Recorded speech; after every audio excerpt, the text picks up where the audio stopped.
ame jumala ame septembre kalo kile muka ani wolonfila la samba flani muka nani amunu be kan lajɛ mali kɔnɔ mali kɔ kan mali kunnafoni bɔlɔlɔ siraw fɛ an b'a fɔ aw bɛɛ lajɛlen ni ɲantuma aw bisimila bi a ka kunnafoni olu kɛnɛ kan.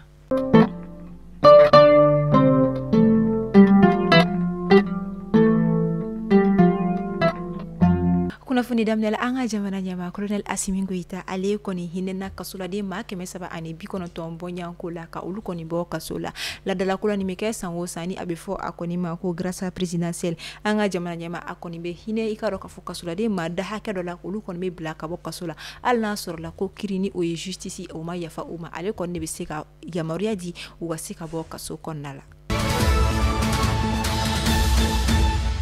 A kɛra kunungo alamusa septembre kalo tile 26 sanba 2024 fɛn min ka dɔn k'a fɔ dɔgɔjɔ mobili dɔ min yɛrɛ kɔni tun bɛ ka i kunda Gawo kan fɛn min maa marifatigi bunnatigɛbali dɔw kɔni binkani wale ta ka ɲɛsin o kari kɔni kɔnɔna ma min na u ye kari kɔnɔmɔgɔ kɔni bolo nafolo ani u bolo minɛn kɔni bɛɛ lajɛlen minɛ u la ka taga ni u ye.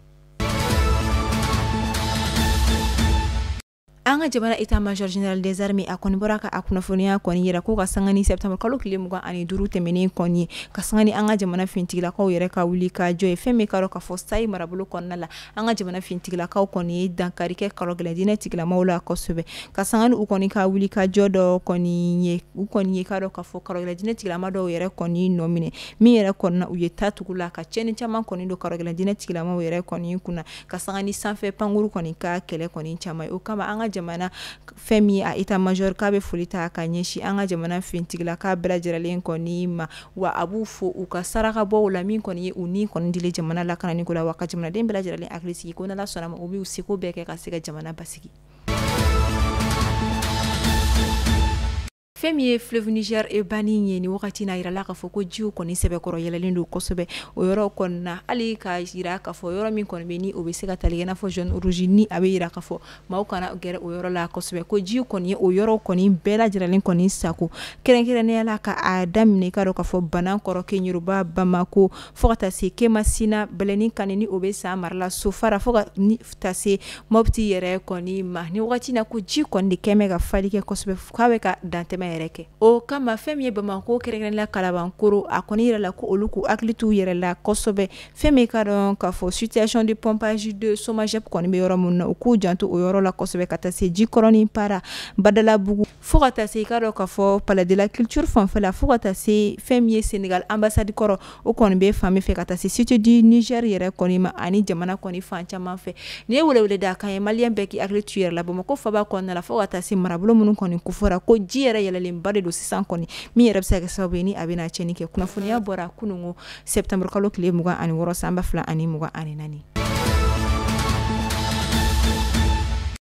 An bɛna an ka jamana faba commune 6nan kɔnɔna la ni o ye an ka jamana commune 6 mairie ye ka sanga ni juillet kalo tile 24 tɛmɛnen ale bɔra ka a kunnafoniya kɔni yira ko fɛn min ye commune 6nan yɛrɛ kɔni kɔnɔna la lakɔliso fɛn fɛn bɛ ka sanga ni kalankura daminɛw kɔni ye lakɔlidenw bɛ taa tɔgɔ sɛbɛn kura min kɔni kɛ ni o ye réinscription ye kɛrɛnkɛrɛnnenya école den bɛ bɔ école wɛrɛ la ka t'i tɔgɔ sɛbɛn école wɛrɛ la ni o ye frais de transfert kɔni ye ko min bɛ sara ko o tɛna kɛ tuguni Bamako commune 6nan kɔnɔna la nka ka sanga ni utukalo tile 2 ye sɛbɛnna kɔni bolo bila la min yɛrɛ kɔni carila bɔlɔlɔ siraw sanfɛ ka sanga ni kunungo septembre kalo tile 26 sanba 2024 an ka jamana faba gouverneur ale kɔni bɔla k'a yira k'a fɔ ko ale bɛ a yira ko fɛn min ye o laɲini min tara Bamako commune 6nan yɛrɛ kɔni mairie fɛ ko o kuma in kɔni tɛ se ka lawaleya min yɛrɛ a y'a yira k'a fɔ ko o ŋaniya min tara u fɛ ka o bɔ a ma ka da kan ko o ni laɲini sugu tɛ se ka ta ka sɔrɔ a kɔni ma laɲini k'a dɔn k'a fɔ olu yɛrɛ fana kɔni fɛ bɛɛ lajɛlen ka se ka jɛn ni a ye k'a fɔ ko laɲini min kɔni kɛra ko o ka kɛ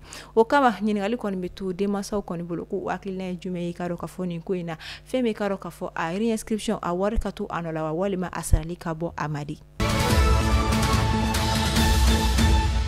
Sonike walima ni o ye marakakan ye marakakan yɛrɛ kɔni tɔgɔla don o ɲɛnamayara i k'a dɔn k'a fɔ diɲɛ fantan a naani bɛɛ lajɛlen fɛ kɛrɛnkɛrɛnnenya farafinna gun kan ka d'a kan a yirala k'a fɔ farafinna kɔnɔ n'i ye k'a dɔn k'a fɔ swahili yɛrɛ kɔni bɔra yen ni nɔ marakakan o de ye kan ye min bɛ fɔ kosɛbɛ ka tɛmɛ farafinna kan tɔw bɛɛ lajɛlen kɔni kan nka ko n'i ye a ta k'a lajɛ an ka jamana communauté soninke ni o kɔni ye a marakabunda maaw kɔni ye ni o ye a jɛkulu yɛrɛ kɔni ye ko baara caman bɛ u bolo kan ka wuli ka jɔ kɔni kɛ ka se ka minnu kɔni sabati cogoya min na.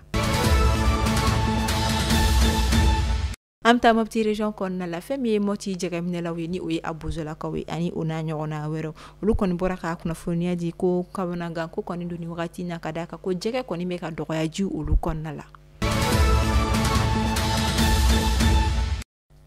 Mali kunnafoni bɔlɔ sira lajɛbagaw aw tulo garisɛgɛ kɛra ni kunnafoniya damadama min de an b'a fɔ aw ni ci a ka lamɛnni ko ɲuman na a y'aw sɔgɔlen to Mali kunnafoni bɔlɔ sira la kunnafoniya jɛlen min sɔrɔ yen nɔ de aw kan bɛ sini ni Ala ma basi kɛ ni aw la Ala k'an si jɔ ko ma kɔnɔ Ala k'an ka jamana basigi.